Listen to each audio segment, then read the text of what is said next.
You're listening to Inside the Locker Room with Wimp and Barry Sanderson on Tide 100.9 in Tuscaloosa.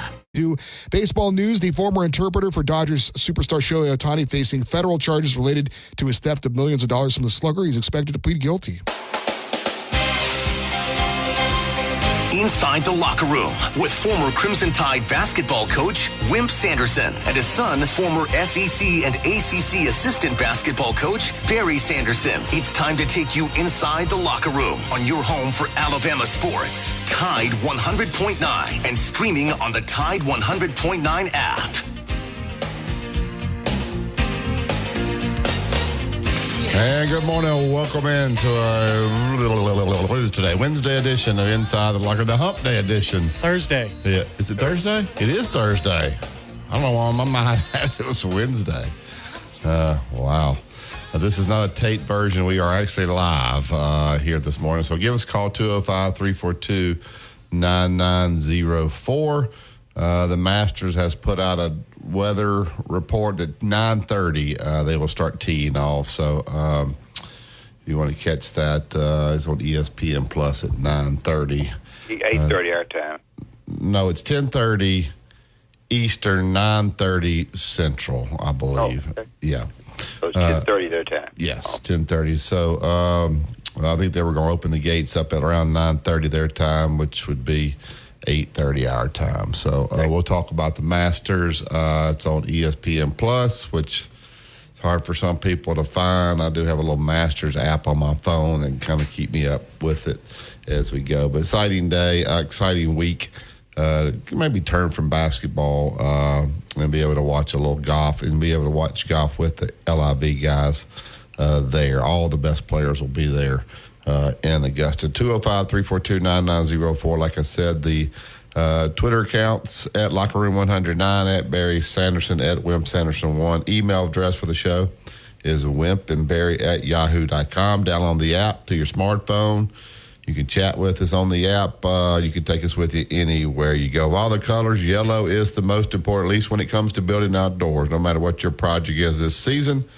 A pier, a deck, a fence, a pergola. Be sure to head down to your local Yellowwood dealer for Yellowwood brand pressure-treated pine. Yellowwood offers the best protection against rot, fungal decay, and termite attacks. So it's no wonder Yellowwood is the brand of choice for that 5-star backyard. Go to yellowwood.com to find the dealer that is closest to you. And always remember, if it doesn't have that yellow tag on it, you don't want it. Deb, before you tell your scores, a wet course, is that help the players? Obviously, you don't get a lot of roll, but the greens will probably be soft so they can fire at the pins there. So does a wet course help these professionals? Well, I think it does on the greens. Certainly cuts down a little bit on your length. There's a big controversy going about length as we talk. Length is a big deal in golf. But I always say that I had the opportunity to play over there. I'll talk about that, not today. But it's like if they have it the way they want it, it would be like rolling a marble over a glass top. And if you roll a marble over a glass top, you know if you play games with your kids, that booger bear is gone. And so all of your approach shots need to be below the hole, not above the hole, because then you have a real problem with reading the speed and everything. Everything in golf and putting is its direction, but also it's the speed of your putt. We have 5 amateurs playing in the tournament. Of course, Dick is not an amateur anymore, at least not considered one. Scotty Scheffler, if you want to guess for a favorite, is the favorite. By the way, the favorite has not won since 2005. So be conscious of that. Tiger has a late tee time if you want to watch him, 12:24, because that's changed some now. Justin is playing 9. I forgot exactly what time he's playing, but Nick is at 9:30. It was. Phil's at 8:36. This all changed, so I'm not really going to give you the times because I'm not. Or Lee Hodges was supposed to play at 10:06. I don't want to forget a guy like Lee Hodges, who's not known but playing very well. The when I say to you, and Barry disagrees, that the Kentucky-Arkansas situation is bad, I'm going to stick with my thoughts. I know the other coaches in the league are tickled about it because you've got two teams here that are in disarray. The Kentucky forward Jaden has reopened his recruiting, asked for a release. Bradshaw is going in the transfer portal. Dillingham has gone into the NBA draft. One other kid that they have signed is going through a period of time of NIL release, money that he got from NIL, and trying to release it to leave Kentucky.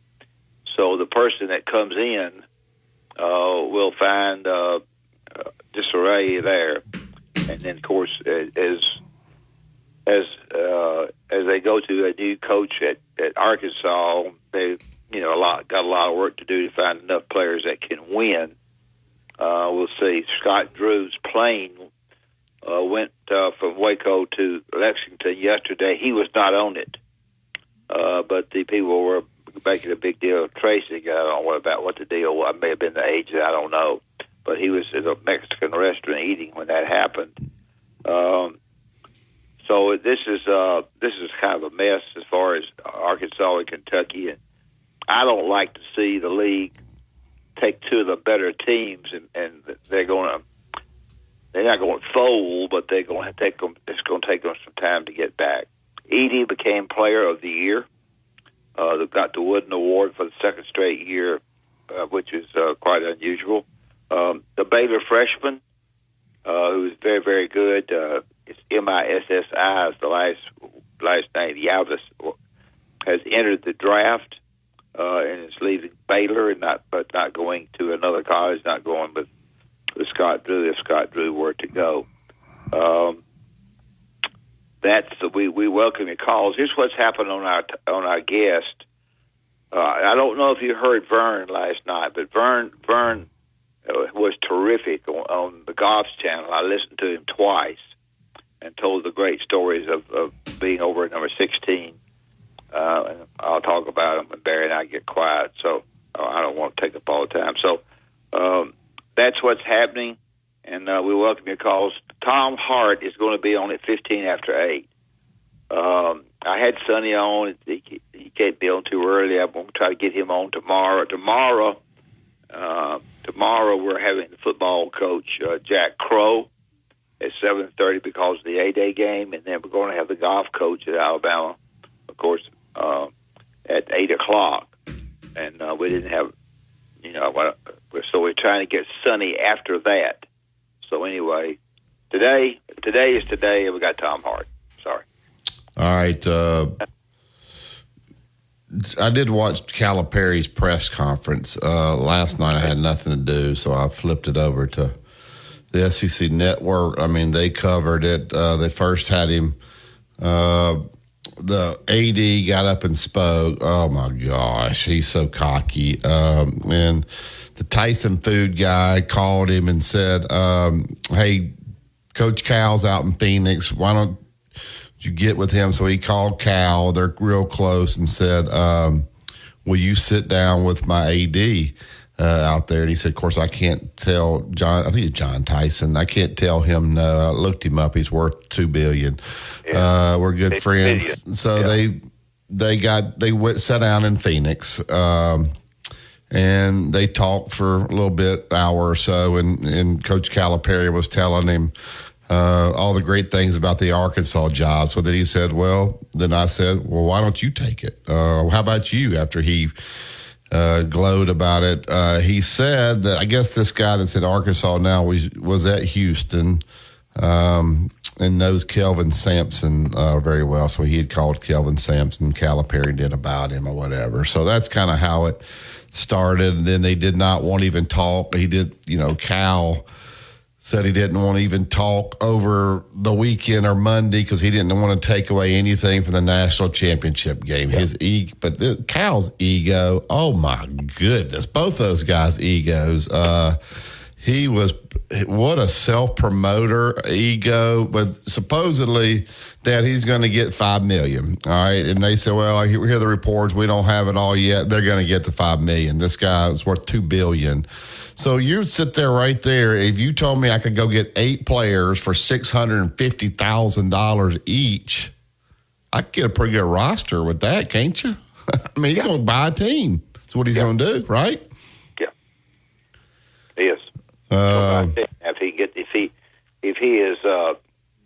If he is not outbid by somebody on a particular player that he thinks is, he's going to get a decent team. I think I also have to think a little bit about the kind of character and so forth that the guys that he gets have. So I don't know if I think that's what killed Arkansas. I think they got kids that just couldn't get it right. So I think you're right. You're correct. He could get what he wants for that money. It's going to be a while, but I think he's got to be darn sure that he's making recruiting. Recruiting is big, and you got to recruit well with money or without money, but you got to get the right people. And so he bragged on himself, and then he said, over 15 years. Justin, he said, we graduated 30 guys. Now, they had some walk.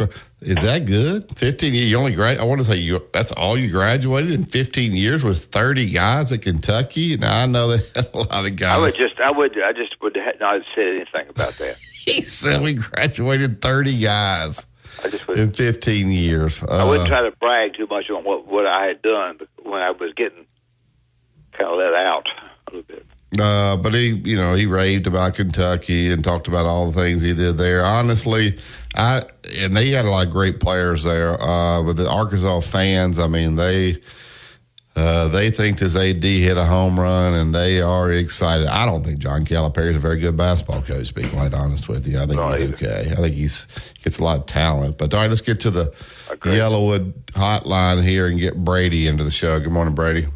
Morning. How y'all doing? Sorry, as you can hear the rain, I'm sitting in my car. That's all right. I got a question for Coach right. and Barry, too. When it comes to this new arena, would you rather be a corporate sponsor or be named after somebody? I think that they'll look and when it comes to naming. I think they will get bids from corporate sponsors. And they may get some bids to name it after somebody like Auburn did. And I think they'll weigh that. The athletic director will go to the administration and to the board trustees, all the way to the board trustees, and discuss the money that they could get from each people. I don't know who they would name it after. I'm thinking Oak Sanderson Arena is what let me ask you this. Like, if you name it, let's say you did name it after, let's say Mercedes, who's up the road, they wanted to name it the Mercedes whatever. Now, first, would Alabama do that? I think they'd have to. But don't you just give them the naming rights for a certain number of years? All right, we're going to name it that for 10 years, and then after 10 years, you sell the naming rights again. If they don't want to re-up, you sell it to somebody else. Like Staples Arena is not Staples. It's like Crypto Arena now. So if you do it like that, can't you continue to bring money in, Brady, in that situation instead of just naming it after one person? And I don't think the Sanderson Oats Arena is going to bring you in any money. Well, I think if you name it, Brady, I think if you named it the Wimp Dome, like it is at North Carolina, the Dean Dome. But I don't have about $2.50 to give them. Yeah, but they could name it. They could name it the Wimp Dome.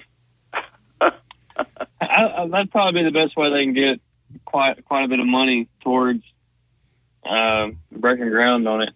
Yeah. I think they're building a new football arena in North Alabama. This is on a lower basis, but they're naming it after a bank, of course. And I don't know what the bank. Would Alabama name something like a corporate deal? I've never have seen them do anything like that. Yeah. Yeah, I think it's a good question. That's why it's kind of uncharted waters. Yeah, I think they should, though. I think it's a way to, if you say they don't have the money, then get somebody to give it to you and name it after them. Now, would there be anybody willing to pony up, and what's that worth over a 10-year period? Somebody a lot smarter than me would have to figure that out. We're going to have, and I'm not arguing about any of this stuff. We're going to have a lot of disgruntled people if that happens. People that have been there. Oh, yeah, you'll have a lot of old school folks that won't be too happy with, much of anything that's going to happen.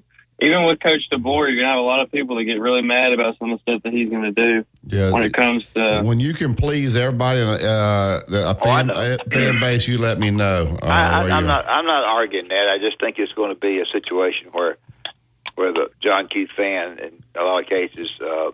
what were you referring to when you said Coach DeBoer? I've been hearing stuff that they might have like a throwback uniform, or they might have this, or might have that. There's a lot of people that don't like that they play music at practice, that it's such open practices. You just have people mad about everything. Yeah, no doubt. Thank you, brother. Well, you think you won't be mad after the fourth game of the year if Georgia were to come in here and win? Yeah, that's when Brady said they'll start blaming the music and all the other things that really don't have anything to do with it, but they'll start nitpicking stuff. That's what they'll do. Yes, sir. Thank y'all for having me. Thank you, Brady. Thanks, all right. Thank you. All right, we'll take the break here. Got a couple other phone calls holding here. I've always wondered why they just go get a corporate sponsor. Can you get that and name it after them, let them pay the bill, and then after a certain number of time, if they want to re-up, if they don't, then you sell it to somebody else. Of course, you got to have some money there, too. I guess they're going to get the new $20 million practice facility. I just don't know that I would throw that into that when I won't need to build this arena. And this arena needs to They've got a $20 million practice facility on the board. I think that's what they promised Nate, and then more NIL money. So 2-minute truck, 1330 Martin Road East. That's where you go pick up your boxes, your packing supplies, whatever you need in preparation for this move. Whether it's a local, out of town, out of state, let the professionals handle it. Give them a call today, 205-247-5050. That's 2-minute truck movers who care. Tide 100.9 traffic. Tuscaloosa traffic now from the Townsend Nissan Traffic Center. We have picked up a couple of problem spots. One of them is an accident on westbound 2059 near the Daimler-Benz Boulevard exit in Vance. Roadway, though, doesn't appear to be all that backed up as the accident is out of the roadway. Now, something that is causing some trouble, though, is in the Utah area. There is debris on the ramp to westbound 2059 from County Road 208. The ramp remains blocked at this hour. With your Tuscaloosa traffic now, I'm Ray Romero. Here's what's trending on the Tuscaloosa thread. Good Thursday morning. A teenager is dead this morning after being shot around 11 p.m. in the 3100 block of 2nd Avenue. 20-year-old Michael Sean Kirkman is in custody, charged with the shooting death. The teen's identity has not been released. Kirkman is being held in the Tuscaloosa County Jail without bond under Anaya's law. This is the or drop out to help their family put food on the table. You can help change their future in a single moment. See how far your support can go at unbound.org. Years ago, Jimmy Rain decided that the best way to advertise Great Southern Wood was through coaches. Gene Stallings, Pat Dye, Steve Spurrier, and myself, and many more coaches took to the radio and TV airwaves to tell people that if you're building outdoors, the only way to build is with pressure-treated pine, yellow wood. It is the very, very best. Why? Because all the coaches said yellow wood. Pressure-treated pine protects against bug, termite, and weather. Decking, fencing, play sets, whatever you're wanting to build, just go to the internet, look at... Available camps in Tuscaloosa and Bessemer. Tired, dirty children, guaranteed. More at grossoutcamp.org. Road tripping, business travel, or bringing your car in for repairs. All great reasons to rent a Toyota at Tuscaloosa Toyota. You can rent the latest Toyota models for a day, a week, or a weekend. Every Toyota rental-car comes with 24 hours roadside assistance and is backed by an entire team of people you know and trust. Rent a Toyota and let's go places. Reserving yours is a breeze at TuscaloosaToyota.com. Tide 100.9 Tuscaloosa weather. A Mostly cloudy, breezy, and cool today. The chance of a few scattered showers, the high 66. For tonight, becoming clear, the low 48. Tomorrow and Saturday, sunny both days. The high tomorrow is 71. Warmer Saturday with a high at 79. I'm James Spann on the ABC 3340 Weather Center on Tide 100.9. It's 63 degrees in Tuscaloosa. Never miss a moment of the action. Download the free Tide 100.9 app today.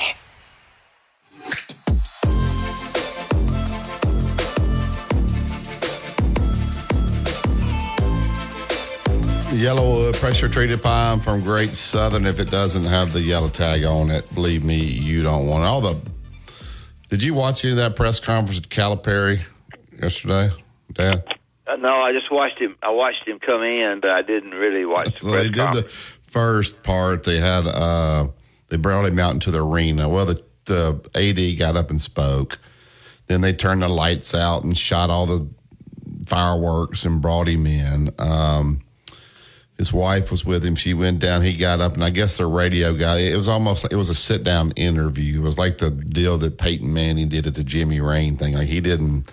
But he knew what the questions were going to be. I guess. Sure. And so they interviewed him, whatever. And then after that, so arrogant. Oh my goodness. Oh, I'm sure when he went to the press room after that, then he had changed and put on his Arkansas pullover. But when he got done, I'm gonna get the phone lines here in just a second. When he walked off the stage, of course, they had all the Arkansas other coaches there, and he had his microphone on, and you could hear that he said, "I want to go say hey to all the coaches." Well, it was such a John Calipari love fest, and he bragged about calling Nolan Richardson, but then when he was at UMass, they played him in some game and how bad he beat them, and he got thrown out there at Arkansas, but he was quick to remind them that they won that game. But when he shook those coaches' hands, they looked miserable at him. Like Sam Pittman looked at him like he kind of said that this is my wife, so-and-so, but he was like disgusted, to be quite honest with you. He gets 5 tickets to every sporting event at Arkansas. Yeah, well, I mean, I don't think he would need tickets to anything. I just threw that in But there. those coaches, they weren't buying it. They weren't because they know they're about to take a backseat because they're going crazy now to get all this NIL money, and they're probably sitting there thinking, "Whoa, we've been here for a while. We gonna get any of this stuff?" And so Sam Pittman knows he ain't gonna have none because it's all Barry, the athletic director, needed some pats on the back. That's the reason he went the way he did. He was taking it. He was taking it. I don't really know him at all, but he said his ego's big too. Oh my goodness! And of course, Calipari thanked the Tyson food guy, and that guy he got 2 standing ovations, and everybody. It was a love fest in Fayetteville. It was absolutely sickening.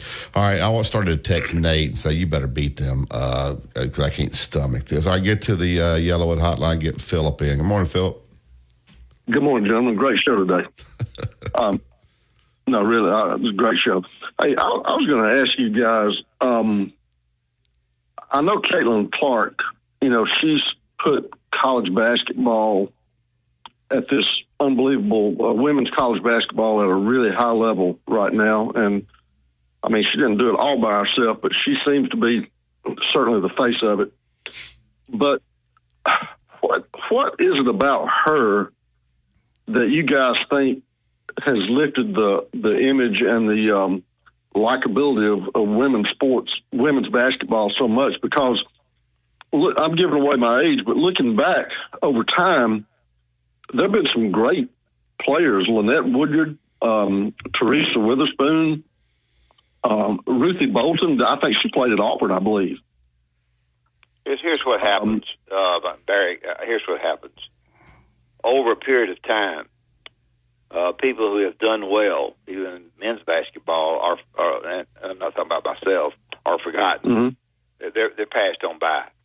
It's a new era, and so the reason that she is as big as she is, and she's very good, is that her scoring average, but where she shoots from, is a little bit unique. And her ability to pass the basketball for those ladies or men who don't know a lot about basketball, but they see her passing it, they don't think she's a scoring hog, and I think she is, with her personality, has lit up ladies basketball. Now, when you play against a team that's 37-0, then I'm real anxious to see if they're going to go 38-0 or if Caitlin Clark is going to beat them. And there's 82% of the people that were voted on another show that watched that game sort of because of that. Yeah, I also think, Philip, when COVID hit, and then when they, I don't know if you remember the NCAA tournament when they had that really nice weight room at the football deal or basketball, they had the real nice deal for the men, and then the women had like 2 dumbbells in there, and I do remember the women felt like they were disrespected. ESPN has gone overboard promoting, and maybe rightly so, promoting women's basketball. I mean, they shove it down your throat, and then you get people like controversy, right? Kim Mulkey is controversial. So she's had all this issues come up, and that Angel Reese and all that. So that's controversial. And then I think, but really at the end of the day, when they do the women's tournament, there's only about 4 teams that got a chance to win it. There's no upsets hardly at all. Right. And so it's, but the controversy between LSU and Iowa last year between Angel Reese and Caitlin Clark, and her people kind of chose sides on that. And then I think that's right from where she shoots the ball from. And then she is a phenomenal passer, like on the move, like girls are running the floor, and she throws that thing on a dime. So I think that's true. I think something else just interesting to me, and not necessarily to answer your question. The coach at Iowa would be the kind of coach that would go home and bake cookies, or make you some loaf bread. She's that kind of she comes off as that person. Now, I would say probably somewhat conservative. I would say also that on the other end of it, so we have 2 controversies there. On the other end, really and truly, the coach of South Carolina, who I think is what you refer to as a liberal, does a very good job in her interviews. Where I'm expecting to hear her say something that's going to make me mad, she doesn't. Now, she hollers and brags on Caitlin after she wins the championship. Whether she would have hollered and bragged on her if she'd lost the championship, probably not. It's like Bobby Knight coming in our dressing room and saying what a great team we had. If we'd lost, we couldn't have found him. So, and I think she's a little controversial as well. So controversy, and then a team going. They beat South Carolina last year. A team that goes 38-0. The way she shoots the ball, so she's. You've got Ice Cube or whatever. What is that guy's name that has that? What's that league they got? They offered her $5 million to play in this league. There's been a lot of people talk about could she play at the college level. Of course,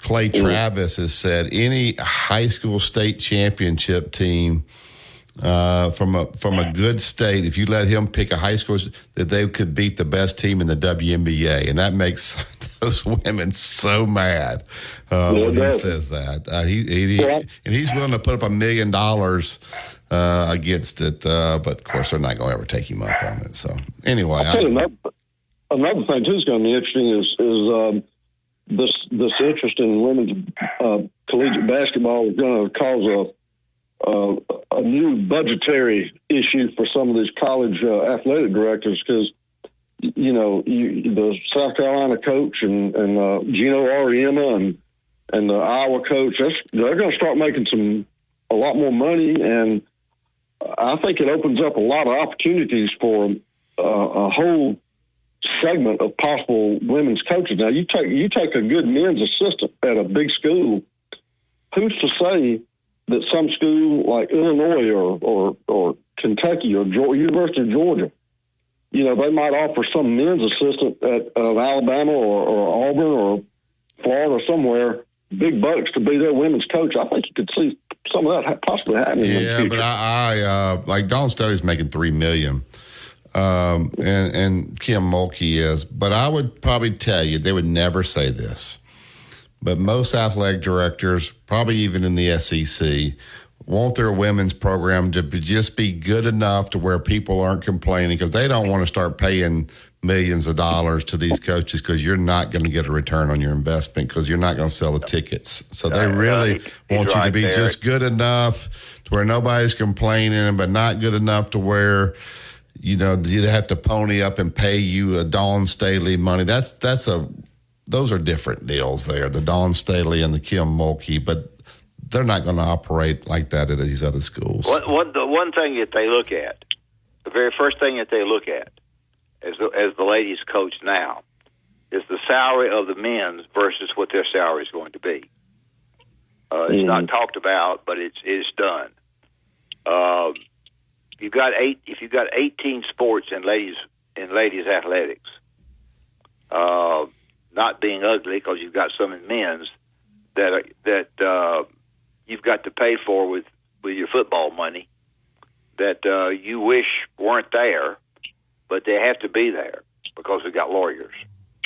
So I think what I'm saying makes a lot of sense, and I know from behind the scenes that they want, you know, they're the coaches, yes, but also that head coach, brother, she is really checking to see her money compared to the other, and also her NIL money.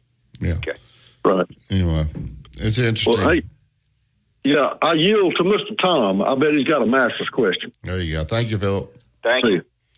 All right, yeah, Masters, they'll put the tee in the ground hopefully at 9:30. All right, back to the Yellowwood Hotline. Morning, Tom. Hey, Tom. Morning, Barry. Morning, Tom. Y'all. Phil is trying to get us to go controversial, Tom. Hey, Tom. Yes, Tom, sir. I need you, and I started to call you. I didn't have your number. They had Vern on yesterday on an interview on the Golf Channel. Yes, I mean, I'm not talking about how you doing kind of interview, a sit down interview. It was terrific. I don't know if you could go back. I don't know much about how to get. You can.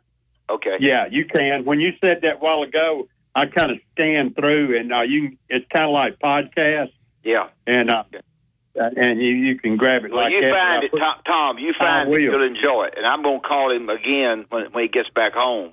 I don't guarantee anything, but that was a heck of an interview. I tell you what, he will have some really good behind the scenes stories. Oh, after he gets away from Augusta National and gets home, he'll be more free to tell those stories. Well, he told a bunch of them. He told a pile of them. And it was really, really that zooming down. He's up in that tower. He's going to be. He's not going to be in the tower right by 16 because he's got two back operations. But he'll be at the tower close by. But that zooming and those things that they do is a very complicated. They have people that direct them. What they're going to do. They looked up. He said, "I'm not really paraphrasing him." They were going to take away as that ball rolled towards the hole for Tiger. They were about to throw the scene of Tiger, but for whatever reason, that ball began to roll. They went against what the guy said for them to do. They kept the camera on the ball, and he said it went in. You got to see it. He said if they had done what the other guy said, you would have just heard the ball go in. You would not have seen it. That's outstanding. I think that's interesting. It is fascinating, and I remember the roll of that ball. You could read the lettering on it. It was so close. Oh, he said that they could read it so close that they could read "In God We Trust." That's what he said. That's great. I'm excited about the Masters. I hope it's better than it was last year. It's kind of boring last year, but I'm hoping it picks up and it gets back to its old self. But I was thinking about you talking about the weather delay, and they've got millions of dollars invested in that sub-air system over there. They're the first ones I ever heard of putting one in. Then, Alabama came in behind them and put one underneath Denny Stadium's turf. Yeah, you're right. Yeah. Tom, who's a good pick to win it? Who's a good bet to win it? Man, I say I'm looking at the odds right here, so I'm going to tell you what the odds of the person you're going to give me is. 2005, the last winner won it. Well, I think it's going to be that Zalatoris kid. He is killing the ball. He is plus 3,100. So if you want to throw $100 down, you can win $3,100 if he wins it. That's probably a reflection of what I know. No, well, all these guys are, other than Scheffler's plus 350. So that's not obviously. Barry, not a good let me bet. ask you a question, Barry. Yes. Does that betting line rotate after the first day and see who plays well? Well, they'll wipe once they put a tee in the ground and hit the ball. All those odds go away. Then after the first day, then they'll redo it. You know, they'll probably put new odds out there based on how people shoot the first round. There. Yeah. Let me ask you something, then I'm going to get out of the way. Tell me about Jack. I meant to ask you what the doctor said and what's his strategy for the balance of the season. All right, good question. He has a stress fracture in his elbow. It's not displaced. We were hoping, Tom, quite honestly, Lyle Kane, great doctor, orthopedic guy, he was hoping it was going to heal itself. We went last week. Unfortunately, it is not. So he's going to have to go in and put 2 screws in there just to fuse it together. It's not the UCL. It's not Tommy John. It's not anything like that. So he's going to have to put 2 screws in there to fix it. So the debate was Jack. When that article came out, Jack wasn't hitting very well. He's hitting good. He's hitting like 390 now. So the question is, do we just do it now or wait till their season's over? It's about a 2-month process once they do it before he can start a throwing program, and then another 3 months before he can get back on the mound. So we decided to wait till they're going to probably win their area. They'll probably play Saraland next Friday. So whenever they get done, Lyle's going to operate on it the next Tuesday. So it's not a major surgery. He's not going to be ready to go for fall ball then at Auburn, is he? Well, he could be ready at the end of September, early October. So we're just going to get it done. Yeah, so that's a little bit of a disappointment. We were hoping that once he got there, last week it would have healed itself and he would be throwing now. But he's got to. But it is what it is. Well, did Dr. Lyle think that the prognosis on his elbow is good? Oh yeah, he said once he puts these 2 screws in, then he's going to be. He said at the end of the day, a lot of guys come back better because once they go through rehab after a couple months, they're just they're really working on that arm, so they come back and even better. So there's no long-term problem. It's just he was trying to have it fix itself without surgery, but it's going to have to just put 2 screws. It's not a major same-day surgery. You're in and out the same day. So, well, I know it, but I was thinking about with an athlete going and pitching and the stress and all. I was worried about that. And was hoping that whatever the injury was, he would be able to bounce. That's a good part. But anyway, thank you, Barry. All right, Tom. All right, we'll take the break here. Open phone lines back up 205-342-9904. We'll also have Tom Hart will join us at 8:15. That's a tied 100 point. Oh, no, let's talk about Bob Prince and Prince Glover and Hayes. Prince Glover and Hayes, 345-1234. If you have an accident, the accident shouldn't have occurred, things were built wrong and you are injured, or if somebody comes after you on the highway or you have a problem in the neighborhood, even if there's a disagreement family-wise, if you're injured mentally or physically or both, then Prince Glover and Hayes can do the job for you. 345-1234.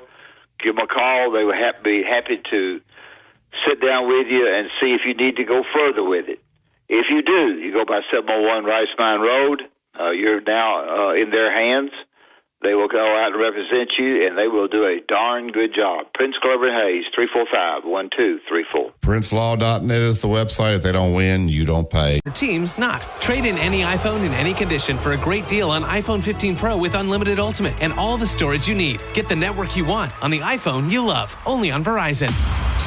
You're listening to Inside the Locker Room with Wimp and Barry, only on Tide 100.9 and streaming on the Tide 100.9 app.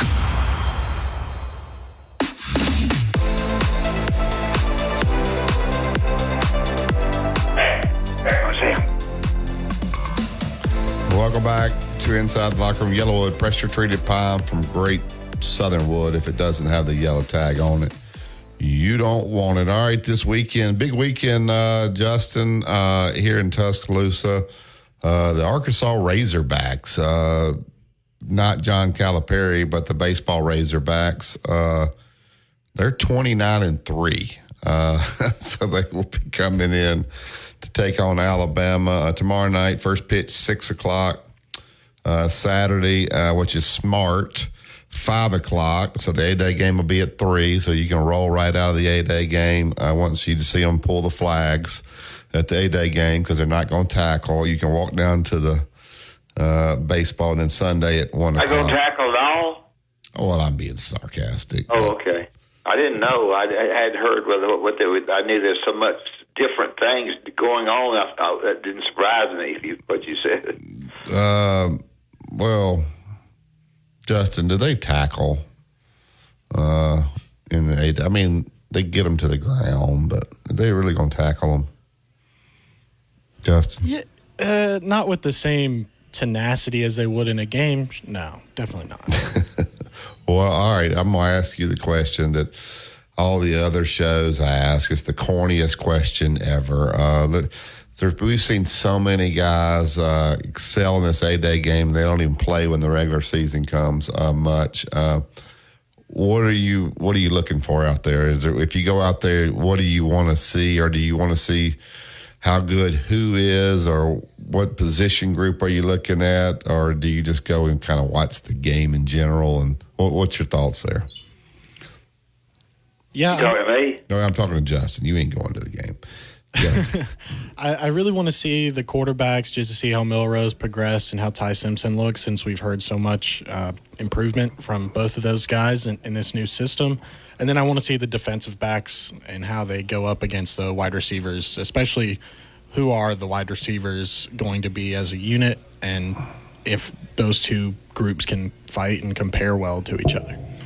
There's no quarterback competition, is there? Is that done in your eyes or not? In my eyes, I don't think there is one. Of course, we're going to ramp it up. I think especially this week, since we've heard Ty Simpson did have such a good second scrimmage. But, I mean, Jalen Milroe led you all last season. If anything, he's more athletic and has more opportunities for play calling in this offense, and Coach DeBoer is going to utilize that.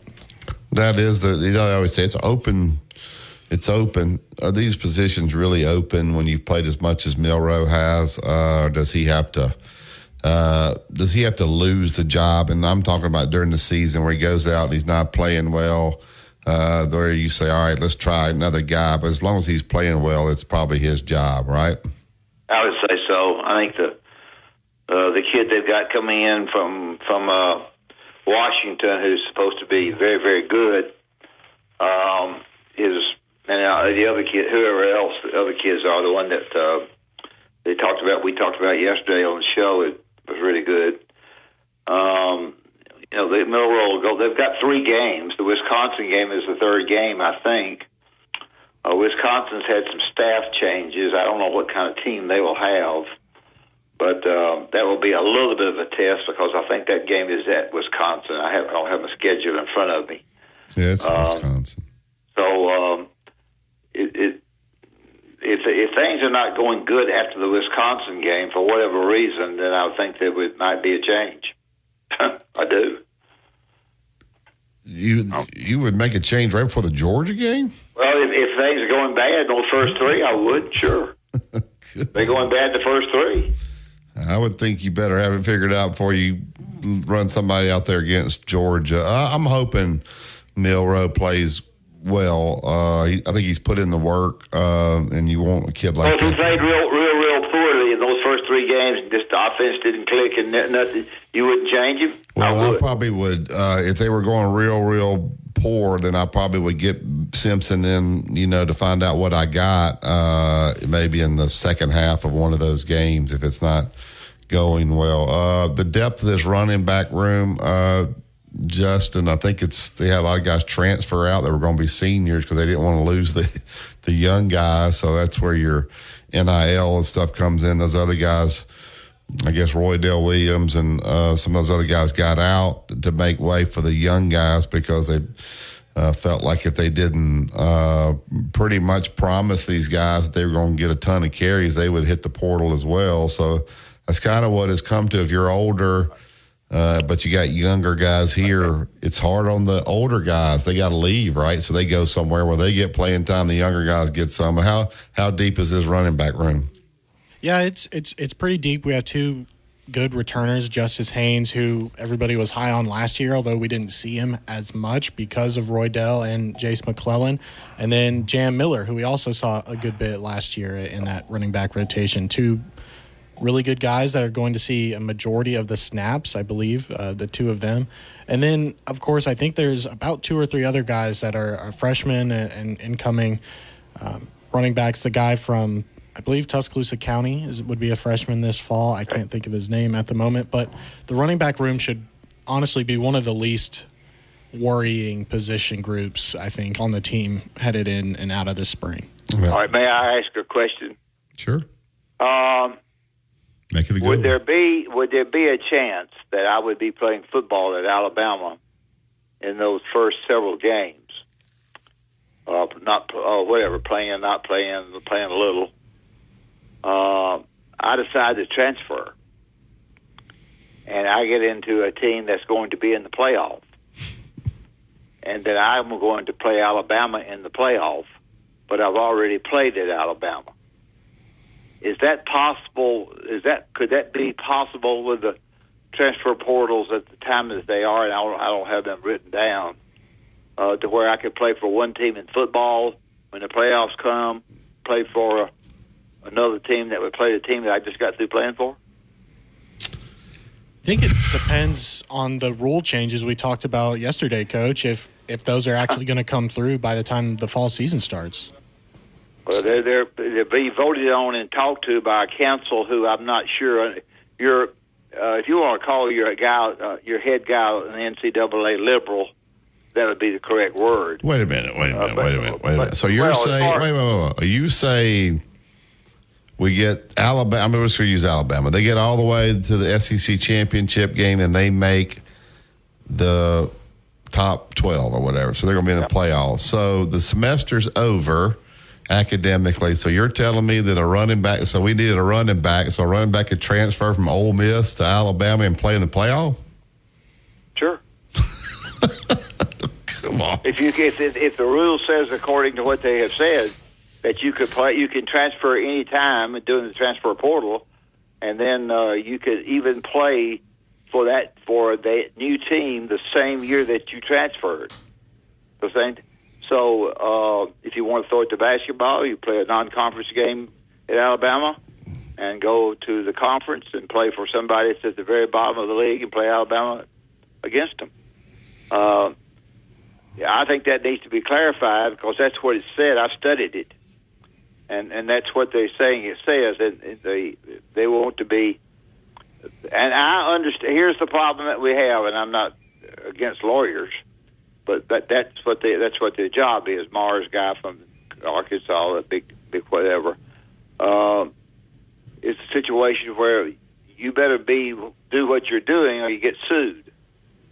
And so we're lawing up, and I don't understand. We've gotten to the point with NIL crap and all that stuff that and I understand it's here. Ain't no use to be arguing about it because I ain't going to be around to see it. But it's a mess. Yeah, I mean, if they so we're going to go to the NCAA tournament. I need a shot blocker, so I'm going to get me one for the tournament. I don't think you could do it then because you're in the middle of the semester. But with football, the semester's over. Like, if they allow that, but is that, if you do that, Justin, I know we don't know the answer to this. So if I'm a sophomore and I go and play with them the second semester, am I still a sophomore? Is that still my sophomore season? I guess it is, isn't it? It's still the same season. So, what a stupid. I'm going to stop watching sports. Emma? No. I mean, what a stupid rule. I mean, how stupid are these people? And why is this all of a sudden able to go to the courts? Like in the 90s and the early, he wasn't able to go to the court. These people that are... you had, it was West Virginia judge, West Virginia judge was one that's caused a lot of this stuff. I forgot what he ruled on, but he ruled on some stuff that NCAA got on. NCAA has hired a politician. I'm sure he's a smart guy. I think he's a guy who maybe has a committee that's not full of coaches that know what's going on, athletic directors. I think just like the infractions committee for a number of years has been that people don't understand athletics. You know, they got the engineering professor at Colgate or somebody like that who doesn't understand anything. To me, you got to get people who have been involved with those sports to try to help make decisions. I noticed, Barry, that the head of the Alabama Athletic Association in Alabama is retiring. Is retiring and getting out. I see him every time I go there to the tournament. Is getting out. A lot of controversial stuff there. You're a dad that keeps up with it a lot more than I do, and it's hard, as you have already said, to please everybody. You can't do it. Yeah. There's also a rule they passed, which is, I know all the coaches are for it. I think it's a disaster. That in non-area games, if both schools agree, then you can put a shot clock in Alabama in high school. Ridiculous. So the problem is, I understand, but you're not going to have, first of all, you're going to go to some school, their shot clock's not going to be working. They don't have anybody to run it. They're going to pull some kid out of the stands to run it. They have a hard enough time getting people to keep the book. But I would go with it. You know, they said both coaches had to agree. I'd go to disagree. I think what you would have to do, and I thought about this over the night, you would have to have a basketball tournament, a tournament before really everything got started, early tournament, where you had 4 teams, 8 teams, whatever, and you would go to play that way in the entire tournament. Well, we're going to a big tournament up in Huntsville, friends. They just sent out a text as we were on the show saying all the games in the main gym, they're going to use shot clock. And the auxiliary gym, they don't have shot clocks in there. So what's your limit? How many seconds? I'm sure it's the same as college, 30 seconds. So they're just trying to keep teams from holding the ball. But, you know, if you put a shot clock in high school, there's such a disparity in talent. You know, if you have to shoot it quicker, then the teams with the better players are going to win. That's one advantage you have is in coaching is to try to. I'm going to give you a way to win the state championship. Yeah, how you do that? Well, first of all, you're going to show press full. But they're not going to have a shot clock in the state championship, so they're in the state tournaments. I'm talking about getting there. Then you can do what you wish. Because I'm telling you right now, I saw Tom Tarleton do it. They people don't work against it. We're going. I'll share what I think. All right. You do what you want to. All right, we're way behind on the break. Take the break here. Tom Hart, 8:15. We'll have your phone calls. If you guys want to jump in about these NCAA rules. Are you going to baseball this weekend? Are you going to A-Day? What you got going this weekend? We're going to think Yellowwood, pressure treated pine from Great Southern Wood. If it doesn't have the yellow tag on it, believe me, guys, you don't want it. Tide 100.9 traffic. Tuscaloosa traffic now from the Townsend Nissan Traffic Center. We had a big one that's just cleared. Southbound Highway 69 at Bear Creek. All lanes are back open there. We're still seeing blockage on the ramp that leads to westbound 2059 from County Road 208 in Utah. There's debris on the ramp. It remains blocked at this point. And we're still working westbound 2059 at Daimler Benz, but looks to be minimal backup through the area. With your Tuscaloosa traffic now, I'm Ray Romero. It's the Tide 100.9 30K Workday Payday. Woo! Win cash every weekday 8 to 5. Here's this hour's cash code. 377. Again, that's 377. The code is 377. Enter that code now on the Tide 100.9 app. Click on the 30K Payday button and enter the code for a chance to win $30,000. From the Fox Sports Studios in Los Angeles, here's Eddie Garcia. In golf, opening round of the 88th Masters delayed 2.5 hours due to weather issues at Augusta. Thunderstorms didn't hit, but there is gusts of wind. So play is going to begin at 10:30 a.m. Eastern Time. As for some notable tee times, defending champ Jon Rahm will get his opening round underway at 1 p.m. Eastern Time. Scotty Scheffler and Rory McIlroy will start their opening round at 1:12 p.m. Eastern. And Tiger Woods will get his first round underway at 3:54 p.m. Eastern. That means he'll likely have to finish his first round on Friday. Big game in the NBA involving the top spot in the Western Conference. Nuggets beat the Timberwolves 116-107 behind Nikola Jokic's 41 points and 11 rebounds. So Denver with a one-game lead on Minnesota atop the West. Thunder remain a game back after a Find a store or switch Suavemente at TotalByVerizon.com. Monthly rate when you activate with AutoPay plus taxes and fees. Discount begins the month after you enroll. Additional terms apply. See website for data management practices. Tide 100.9 Tuscaloosa weather. Mostly cloudy, breezy, and cool today. The chance of a few scattered showers, the high 66. For tonight, becoming clear, the low 48. Tomorrow and Saturday, sunny both days. The high tomorrow 71. Warmer Saturday with a high at 79. I'm James Spann on the ABC 3340 Weather Center on Tide 100.9. It's 62 degrees in Tuscaloosa. Pads and rotors together, you'll save 15%. It's just part of what makes us America's #1 brakes destination. Get in the zone, AutoZone. Inside the locker room with former Crimson Tide basketball coach Wimp Sanderson and his son, former SEC and ACC assistant basketball coach Barry Sanderson. It's time to take you inside the locker room on your home for Alabama sports. Tide 100.9 and streaming on the Tide 100.9 app.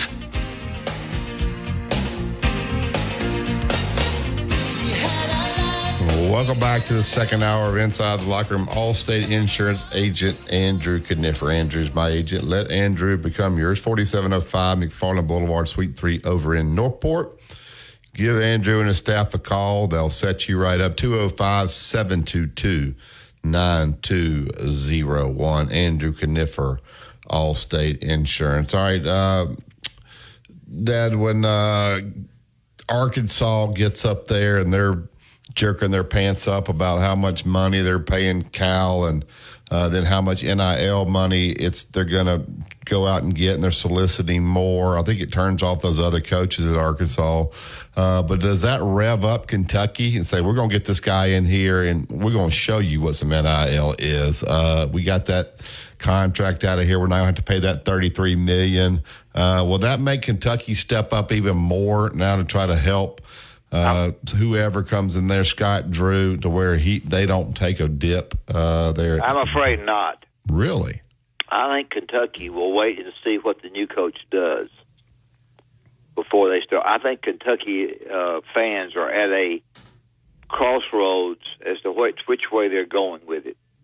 I would say, 70% of the people are glad that Cal left. 30% wish he had stayed. It's a big percentage difference. That's the first thing. And I think that they're apprehensive about who they're going to get. They dreamed of getting a guy from Connecticut. He ain't coming a step. If they get the kid from Baylor, he has been at Baylor 21 years and done a darn great job. He's getting in something that's not like Baylor. This is not a Baptist group for supporting you, where if you don't do really good, they pat you on the back and say do better tomorrow. This is a different group, and the expectation factor is out the window. I think it might be a wait and see. And How can there's no way it'd be way. I mean, well, okay, but I don't know that this guy is going to come in and get the kind of players that are going to leave. Yeah, but I'm saying like he if I'm Scott Drew, I'm saying this is what I have to have, or I'm not coming. So if you if you can't give me this, I'm not coming. So well, I understand that, but I've got some work to do, and to get the right people. For whatever reason, at the very beginning, they all loved Musselman in Arkansas, and all of a sudden, his selection of players went from top 4 to bottom 3, and we couldn't figure it out. I talked about it, and people talked about it, had all the answers. There was no answers, and so even though you have a lot of money this day and time, you have to be darn sure that that money goes towards the right people. You've got one guy at Kentucky now trying to wiggle out of the NIL deal he's got. I don't know what it was. I think that we've got programs in a controversy that the other top teams like. They love it because they think they're going to beat them twice. And we're going to have next season 3 teams that you play twice rather than 5. And we're going to keep an 18-game schedule with 16 teams, which is that's the way Garth and them do it, or wants to do it. And we will be the only league in the country just playing 18 games with that many people in our league. So this thing is, as you have said, is a screwed up deal. Yeah. App message asking me where could they find about these new NCAA rules. Just Google new NCAA rules April, and then there's an article comes up from ESPN says NCAA could okay new transfer eligibility rule at next meeting, and you just read that, and it talks about not limiting transfers and letting guys be immediately eligible when they transfer. So it's not a huge article, but if you just Google it like that. It's an article that's very confusing. There's a Sports Illustrated that's got an article. College football could okay new transfer rules. And so that's in Sports Illustrated. So it's bad. And I think they don't even think about that. Well, if the playoff goes on, can we have a guy just transferring and play in the playoff that played the regular season with another team? Maybe that's in there, but sure, have they thought about something like that? These people that are doing these things, because these coaches are creative. How would you feel, Justin, if you were starting running back and you started all year, and then got to the playoff, and then we went and got another running back to come in there? You tweaked your ankle a little bit, and you were the backup guy, you're ready to go, and they said, no, we're going to bring in the guy from Ole Miss to come in here and play for us during the playoff. It's more and more like professional sports. I mean, think you're the quarterback of an NFL team, and then you think you're in a good position, you have a contract, and then they go and draft a quarterback in the first round. That's kind of the way it is, and that's what we're seeing happen to college. Yeah, like John Calipari, Dad, probably under the old rules, he probably wouldn't take the Arkansas job, right? Because he'd say, man, that thing's so down. They've lost every player. There's no way I could build a roster. They'd have to sit out a year. We're dead. Now he just goes in there. I got $5 million. All right, let's get us 8 players at $650,000. Let's just go buy a team. That's what we're doing. Now listen, tell listeners, listen to this. Barry's got a player, and he's a coach. He's got a player, and they offered him $400,000. Well, I'm calling Barry because I got a player too, and I'm saying, Barry, what they getting your guy for? He said, well, I think you're going to give him $400,000. I said, shit, I'm going to give him $500,000. Mm-hmm. So I'm back and forth with the money thing, a little bit forgetting the character thing.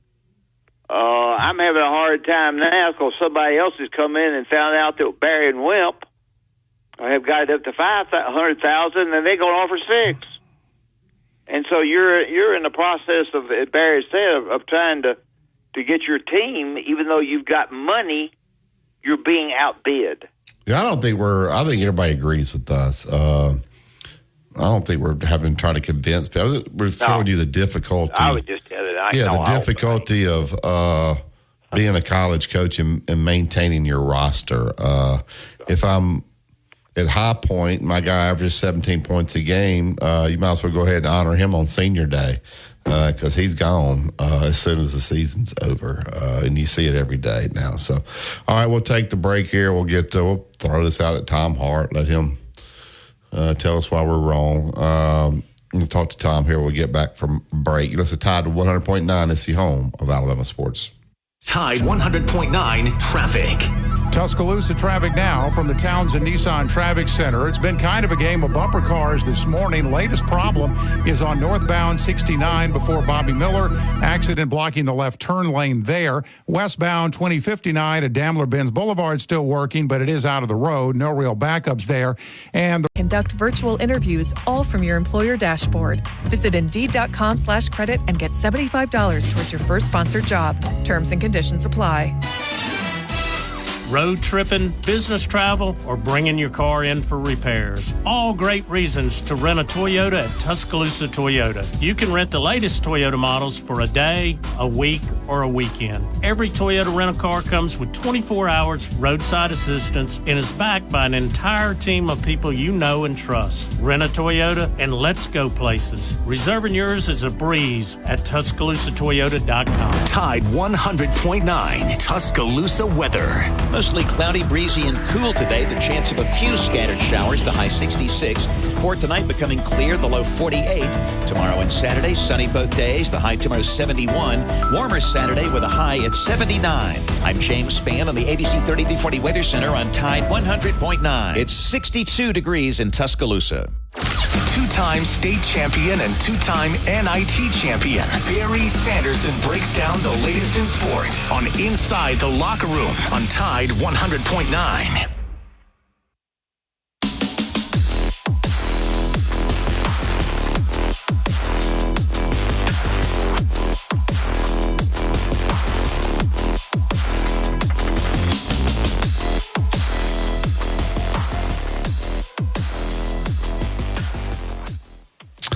Did you know Tom Hart has a Wikipedia? I'm looking at Wikipedia. I didn't realize he was. He's got everything. He was a field reporter for the Braves. Did you know he went to Rock Bridge High School in Columbia, Missouri? Did you know that? No, I didn't know that. I don't really care. Golly. He's smart, but he's smart. He is smart. I like him on TV. Like him? Yeah. I don't particularly care for people he works with, but I like him. Tom, Dad's looking for Masters tickets. No, I'm not. Can you help him? No, Can I'm you? not. I'm trying to be funny. No, I'm glad you said no because Doug Bell keeps teasing him like he's going to get him, and Doug has no intention to get him. I respect played golf that. over there, Tom. I got to play golf with Bobby Knight. Oh, I'm going to tell that story one of these days. We've heard. How you doing? I'm doing great. I want to hear that story, though. I'll tell it to you sometime. Bobby and I played over there 2 days. I had my first par on 12, by the way. He also learned some new cuss words. So anyway, I'm taking a different approach to people on Arkansas and Kentucky. I think it's ridiculous. I think it hurts. I think it hurts the league. I think the Tennessees and Alabamas and other people are tickled to death because they're all confused. Barry is saying to me they got all kind of money to buy players. You can buy players, but you get the wrong ones. Arkansas did. You've ruined Kentucky. They're not going to be the Kentucky that they need to be, regardless of who takes the job. I think Arkansas is a mess, even though they will have plenty of money. I think it's a mess. Barry somewhat disagrees. You tell me what you think. Well, I see it a little bit differently, but I like your approach in that breaking it down for the league, and this is the conclusion I came to and why I think it's good for the league. And I do think Eric Musselman is a great coach, and I think he had a great thing rolling there in Fayetteville. But the net result will be whether it's Scott Drew or Billy Donovan. You'd have to go pretty far down the list to say well, the coaching got worse in this league by this move, right? If they named Scott Drew, well, then you just stole one of the Big 12's best coaches, second best coach in the Big 12, and the other guy is a lock Hall of Famer, the guy at Kansas, obviously. Yeah, sure. So I think the coaching got better in the league, with all due respect to Musselman and what he's been able to do over the years. I'm going to go against something that I normally don't like. I usually don't like it when people say things such as, well, baseball is better when the Yankees are good. Football's better when the Cowboys are good. I hate that because I think that, that just rains on the little guy. That rains on the guy who's a fan of the Titans and says, well, hold on, I like it when we're good. Okay, so all that being said, I think the SEC is better when Arkansas is elite, when that place is packed, when it becomes a destination. Me too. When you flip on the TV on a Super Tuesday or a Saturday night or whatever it might be, and that place is rocking. I think that's good. Furthermore, and I don't know how far conversations got with Nate or if they ever occurred, but for the Alabama coach to say no to Kentucky, that's a win for Alabama. And that to me says that he's got the pieces in place that he needs to be successful, or he just got the even more pieces that he needs to be successful. So I think you look at all of that. I think it's a win for the league. All right. Well, I can't see it for a win for the league if Arkansas is going to take 2 years to get good. Well, they're not going to get good all of that. They're not going to take 2 years. Well, sure they are. They're going to give them $5 million. They ain't going to take 2 years. You mark it down. Tom. Kentucky will take 3 years to be good. Tom. Okay, hold on. I agree. I think the bigger concern here is the timing. The biggest concern from a league perspective is the timing of the Kentucky hire. Yep. If they get Scott Drew today, they're in good shape. If they have to wait 9 days to get Billy Donovan, yeah, they're going to have a hard time putting together an elite roster. But the one thing Cal has always had in his back pocket when he has flirted with other teams, that whether that was UCLA 5 or 6 years ago or elsewhere, is I've got the number one recruiting class committed to me and committed to my staff. And if you hire me, I'm going to bring them with you. Okay. I don't know if he's going to bring all those guys that were committed to him at Kentucky, but it seems lock and key that he's going to bring a good chunk of them. And the other thing I'd throw out there is, since it's not 10, 20, 30 years ago, everybody's roster is in shambles. Like everybody, yeah, that's true. Everybody has a bunch of dudes sitting in the transfer portal. The funniest line, and I don't know if he meant for it to be funny or not, from the press conference yesterday was when Calipari said, "I just met with the team. I don't have a team." There's nobody left. So whoever was taking that job was going to have to either bring guys with them or hit the portal hard. And then finally, my final point on that is the portal is available so late to get good players. Look at Caleb Love, who left North Carolina, said he was going to Michigan. Whatever happened at Michigan happened. And before the semester, he ends up at Arizona and he ends up an All-American. And you can't fill a roster with Caleb Loves, but there's going to be some of those dudes out there late in the process. When did you watch the press conference? I watched snippets of it. I did not watch the whole thing. How many people do you think were there? 2,000? A lot. When he got through, his ego, oh my gosh. But when he got through, he said, I want to go down there.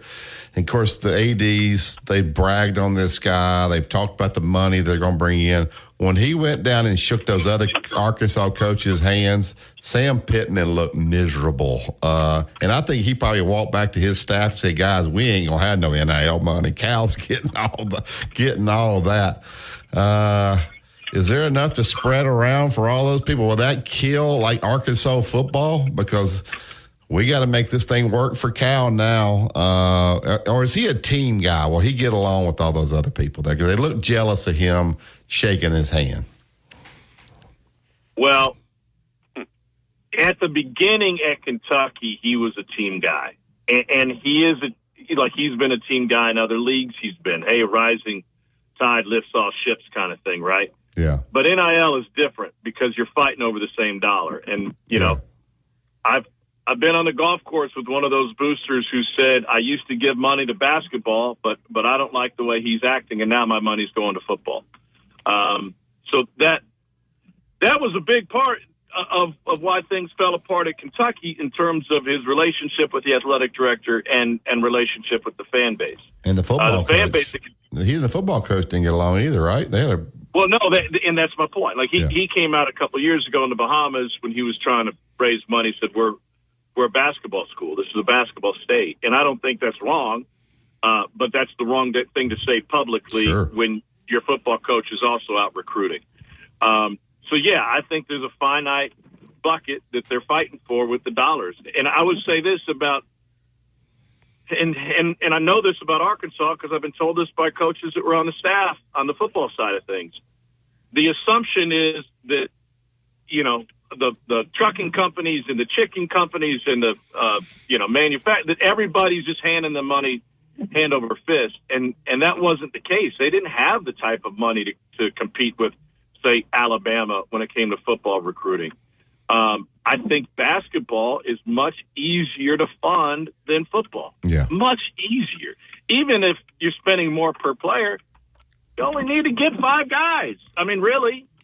So I think it's an easier, smarter investment. And if Sam Pittman is certainly aware that the glory days in a lot of those boosters' minds were the mid-'90s, and they want to recapture that. There aren't a whole lot of football glory days with Arkansas football. There are moments, but there aren't a whole lot of, hey, let's recapture that magic, and I'm the guy to fund it. We're talking with Tom Hart. Tom, there's, I don't know who's meeting, but the new NCAA transfer stuff, 17th and 18th.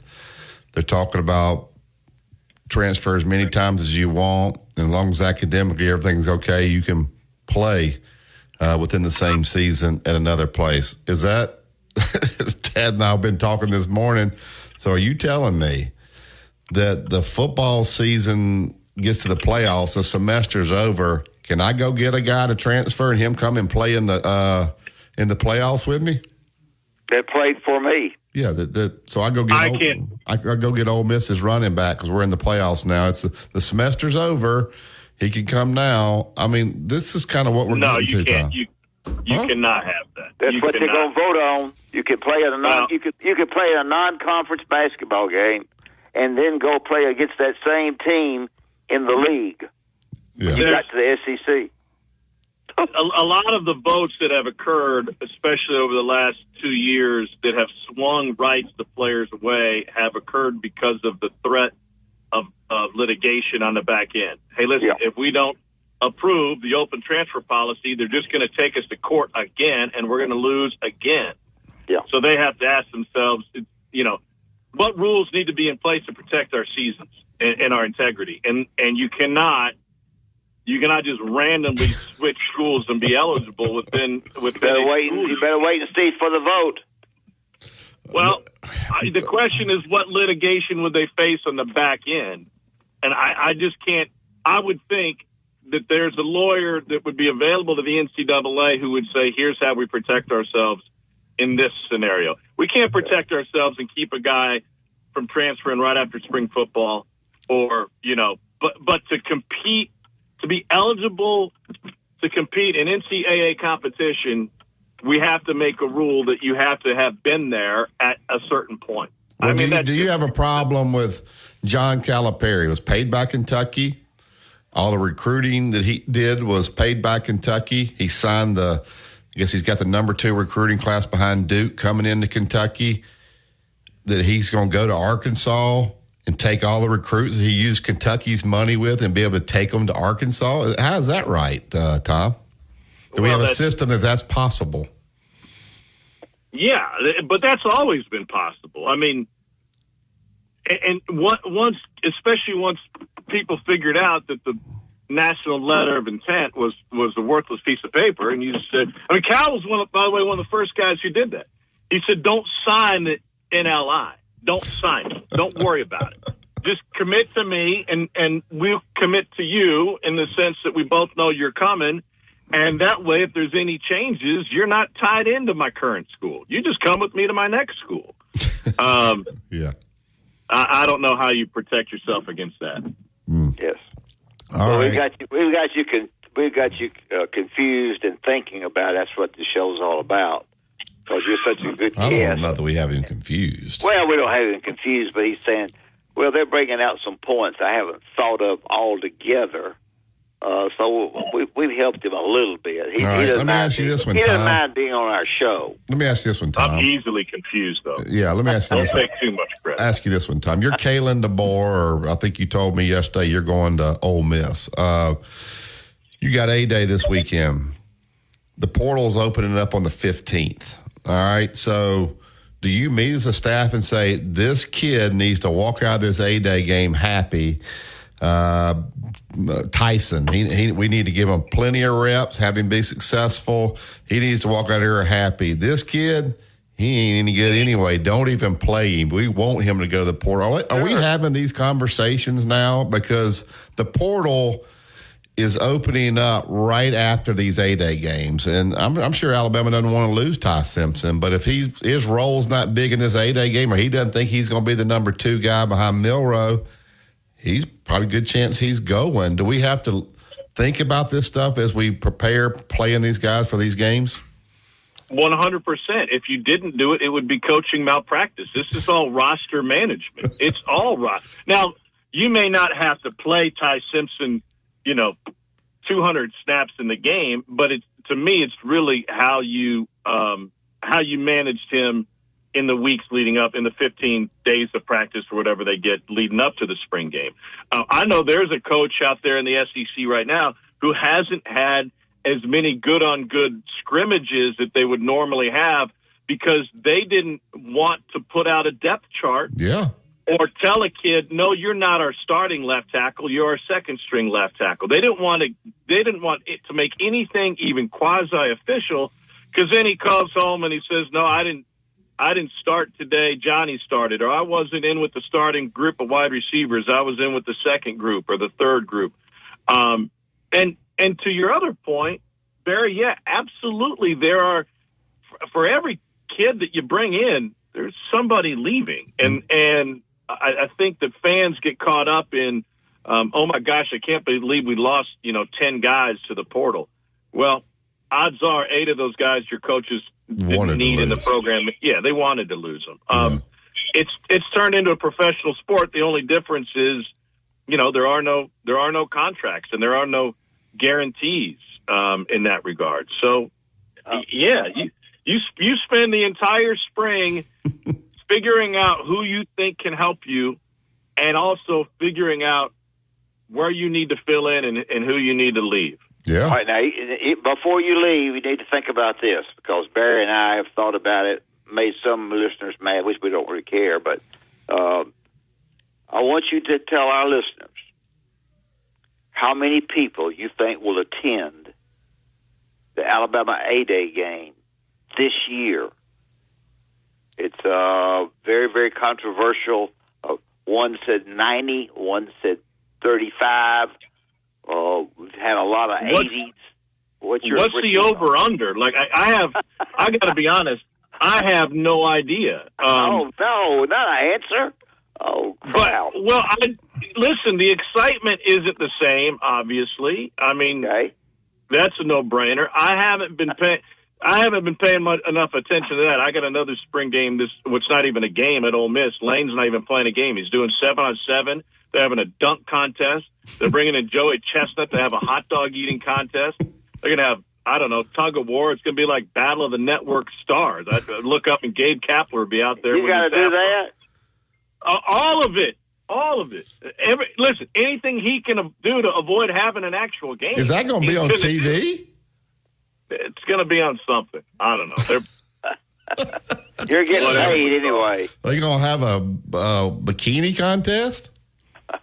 I wouldn't put anything past them. I I would think 75,000 would be a good number. That is not my prediction, but I think if they get 75,000 in there, that'd be a really good number. That's good. That ain't good. There ain't no way they're going to have 75,000 over there because Barry thinks 35. No, I don't. I think 45 is about the number. Now they're going to call it. What they announce and what's actually in there is going to be two different things. Well, part of it is Tom.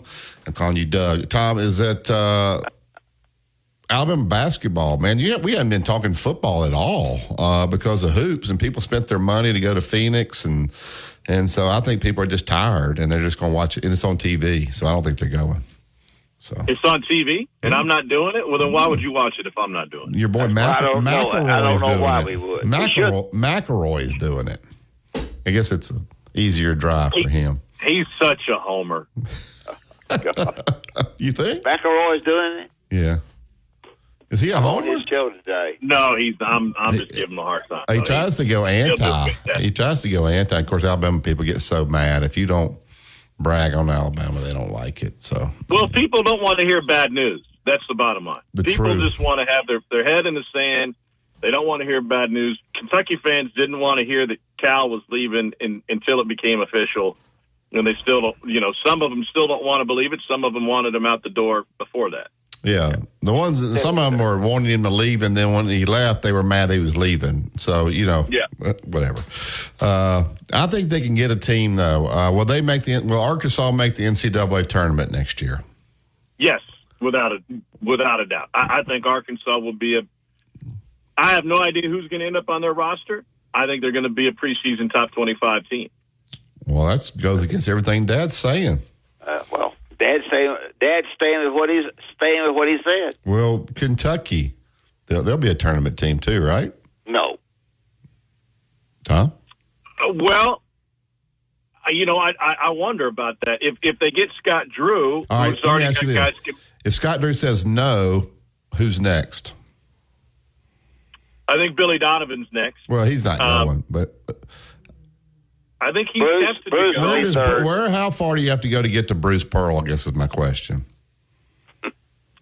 Well, I don't know. You got to get I don't want to say you got to get way down the list, but there's another tier that would include guys like Bruce and Sean Miller and probably some random guy in the NBA that we hadn't even thought of that, is well positioned to take the job.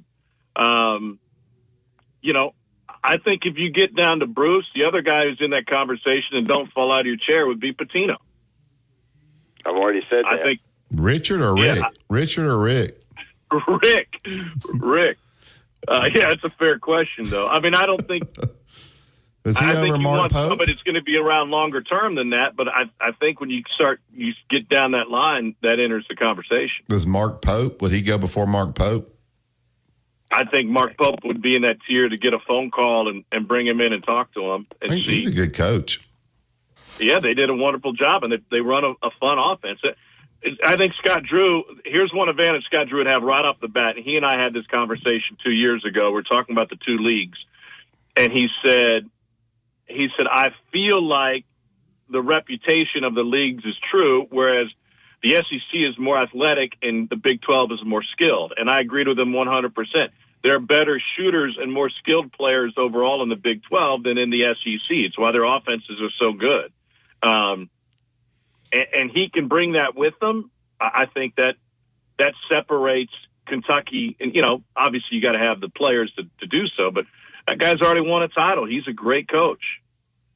And he also, his personality and his background fit in well with the athletic director. That's the kind of person that he would prefer to spend time with and want in Lexington. Where's Pope at? Barry? BYU. Yeah, BYU. That's what I thought. Yeah. You know what you said a minute ago about Lane? I think he's smarter than everybody else. Nobody's going to get disgruntled about their playing time or anything if you don't have a game, so they won't go to the portal. They're just going to have a fun time. 100%. No, he's ahead of everybody. He's a little paranoid about it, I think, but rightfully so. And I think that staff. Sure. Lane's always been forthright about how all this stuff was going to work and honest about it. And he's also one, I believe, that's most fearful about it. Losing guys because they're second string, and then you're playing catch up to try and get the next guy in there. Yeah, those guys won't know what their role is because he's not going to have a game, so they don't know. That's right. They just know that they won the dunk contest. Yeah, they may never have a pass thrown to them during the season, but they won the dunk contest. Yeah, and that Joey Chestnut can eat more hot dogs than them. So that's good. All right, Tom, we appreciate it. Tell everybody where Hey, Tom, thanks a lot for being on. I appreciate it. I hate to get you so late, but you're always great. I appreciate you. Happy to do it, fellas. Thanks for having me. I appreciate you asking. Thank you, Tom. All right, be good. All right. So I think Lane's on to something. If I don't have a game, have a game, then they don't know who my second string, and the players don't know either. Because when you out there at practice, you think, man, when the game's here, this is going to be my role, and then when it's not, you're like, wait a minute. Well, they could say to each other, "How many hot dogs do you eat?" I eat 10. How many did you eat? 8, 15. I won the tug of war.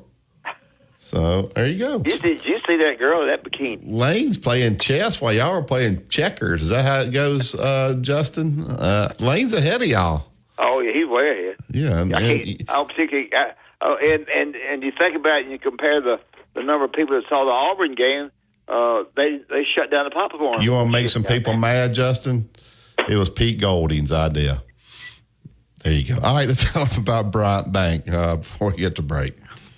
Pete Golding, oh my heavens. Not Pete. Is it Pete Golding? Yeah, the defense coordinator. Alabama people think he's. I got it. Well, Bryant Bank is always there for you.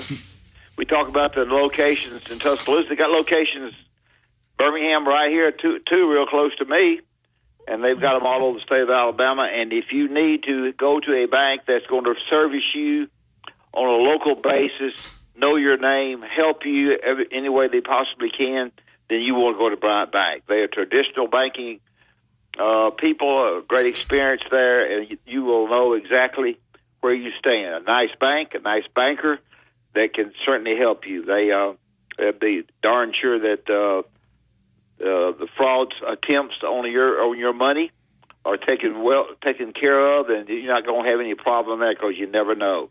You got 4 banks there that in Tuscaloosa, which I talk about them a lot, but they do a great job in helping the schools in that community. We all got the same zip code, and everything as far as Bryant Bank is concerned.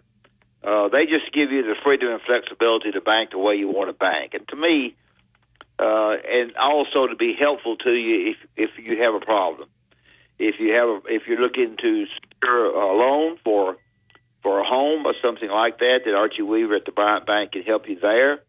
But I recommend that you go by. I've been at Bryant Bank all my life, fixing to open up an account for somebody at Bryant Bank that's a friend of mine.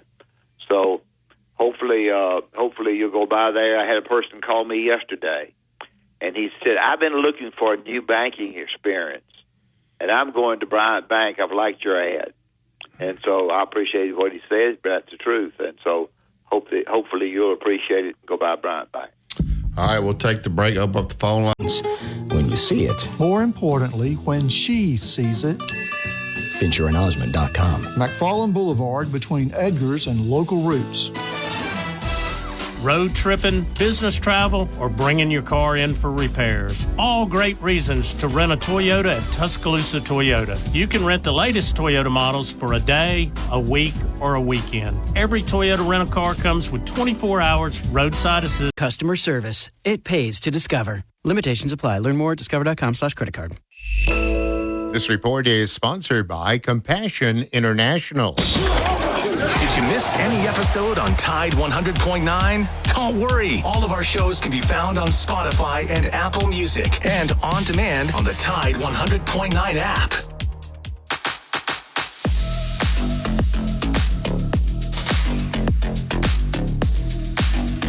Tuscaloosa Toyota. We talked to Justin yesterday. They got cars flying off the lot. The Grand Highlanders, the Toyotas, the Tacoma trucks, the 2024s are in. Swing by Skyland Boulevard. If you can't get by there, just go to the website, TuscaloosaToyota.com. You can see everything right there on the website. You can actually buy 3 tires, get one for $1. So a lot of great deals out at Tuscaloosa Toyota. They are hot, so get by the day. Tell them that Wimp and Barry sent you. All right, I'm confused on the Scott Drew thing. So they've offered him the job, supposedly, Justin, Dad.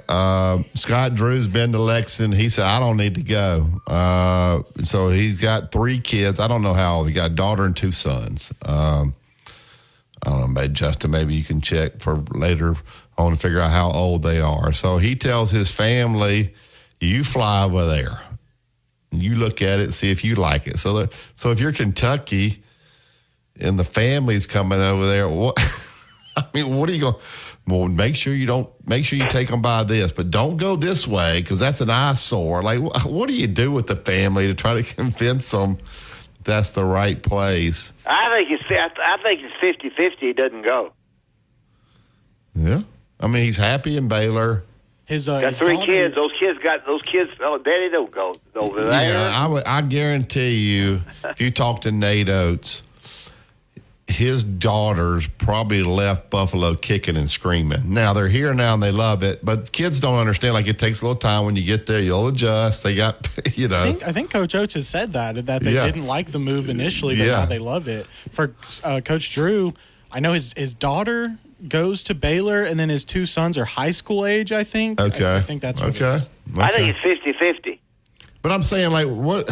So the family's going to fly over there. They get off the plane. Where are you taking them to show them? What are you showing them? Rupp Arena? We stopped by Chick-fil-A, get a sandwich. The campus, the bourbon. I mean, what are you showing them to convince them that you're going to take them by this is where you'll go to school, and they ain't going to know anybody in there. So they're not going to be happy about it unless. Well, I'm going to tell you something. If their the boyfriend's not going to be happy either. Now, Coach Drew can say, "Look, we go there. I'm going to get y'all new Range Rovers." He can make it sound, better or whatever to make them Range Rover. Well, I mean, I don't know what they're going to look at to decide. So they're going to come back and he's going to say, "Okay, what do y'all think?" And are they going to make the decision?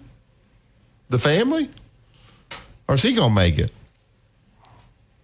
That's a question for both of you. Who's making the decision? Scott Drew or the daughter and the 2 sons and the wife? The wife. The wife's going to say, all right, this is what we're going to do. Yeah. Or I tell you what, you need to ask for this. We need to have our access to a private plane,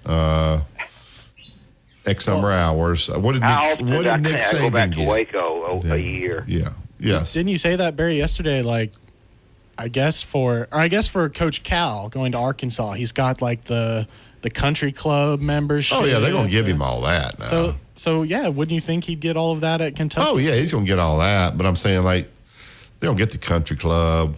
They're gonna get 2 cars. That's all. That's standard stuff. But do you get access to a plane for 60 hours, a year or whatever, and you want to go to the Bahamas? You got to take me to the Bahamas, me and my family to the Bahamas. It's perks like that. I mean, they're making so much money, though. I mean, of course, they don't want to fly commercial. So I don't know. I just didn't know what the family was going to go over there and look at. So there's a lot of pressure on them to roll out the red carpet. Do you have some Kentucky gear to give the kids, Justin? Give them some gear? Oh, on the visit, you send them home with anything they want. Yeah, and then say, what are their favorite stuff to eat? You have that on the plane, right? NBA players. What kind of wine does the wife like? You got that on the plane. What kind of magazines does she like? I mean, you're just rolling out the red carpet. There you go. All right, we'll take this last break. If you guys want to call and talk about that, we probably lost every listener about Lane Kiffin not having an A-Day game. Just Tide 100.9. It's the home of Alabama sports. Tide 100.9 traffic. Tuscaloosa traffic now from the Townsend Nissan Traffic Center, northbound Highway 69 before Bobby Miller Parkway. We still have our accident blocking the left turn lane through the area, and it does look like that is still working, so be aware of that one. If you're traveling along 2059 from Foster's to Cottondale, that's a quiet drive with no big problems along the way there. And Lurling Wallace down from Northport, crossing over the Hugh Thomas Bridge to University, that's moving nicely as well. With your Tuscaloosa traffic now, I'm Ray Romero. Coming up on The Game with Ryan Fowler. Coming up on the Thursday edition of The Game, we'll talk to Rodney Orr, TiderInsider.com. We'll talk to Brad Powers. We'll break down a lot of spring football. Alabama practice number 14. Kalen DeBoer talks following practice. We'll carry that live right here on The Game on Tide 100.9, 1230 WTBC, your home of Alabama Crimson Tide Sports. The longest running sports program in time. What about my old battery? We can recycle it right here at America's #1 battery destination. Get in the zone, AutoZone. Restrictions apply. Tide 100.9 Tuscaloosa weather. Mostly cloudy, breezy, and cool today. The chance of a few scattered showers, the high 66. For tonight, becoming clear, the low 48. Tomorrow and Saturday, sunny both days. The high tomorrow 71. Warmer Saturday with a high at 79. I'm James Spann on the ABC 3340 Weather Center on Tide 100.9. It's 63 degrees in Tuscaloosa. Mr. SEC Tournament Wimp Sanderson gives you his excellent analysis every weekday on Inside the Locker Room, right here on Tide 100.9.